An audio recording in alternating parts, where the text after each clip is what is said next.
సంవత్సరాల్లో వచ్చాడు, మేనిఫెస్టోలో చెప్పిన 90% అంతా చేశాడు. వాడు వచ్చిన 5 సంవత్సరాల్లో ఏం పీకాడు? చంద్రబాబు ఏం పీకాడు?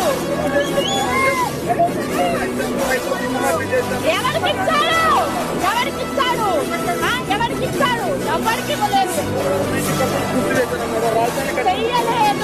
చెయ్యలేదు. రాజ్యాన్ని ఏం కట్టాడు? గట్టి పోల్సింది అక్కడ. ఏం కట్టాడు? జగన్ ఏం చేశాడు మధ్యలో?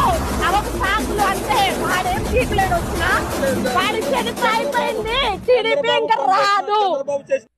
చంద్రబాబును ఆడు ఈడనిత ఈ పిల్ల వయసు అంతా ఎందుకు వీళ్ళకి? వాళ్ళ ఇంట్లో వాళ్ళు చెప్పలేదా పెద్దవాళ్ళతో ఎలా మాట్లాడాలో? మైక్ ఒకటి మొదలేస్తే ఏది పడితే అది వాగచ్చా? సరే జగన్ చేశాడని అన్నాడు కదా, జగన్ చేస్తే మళ్ళీ ఎందుకు గెలిపిలేదు మీరు? ఓటేయలేదా? నీకు ఓటు లేదా? ఏం చేస్తున్నారమ్మా? ఏది పడితే అది వాగకు.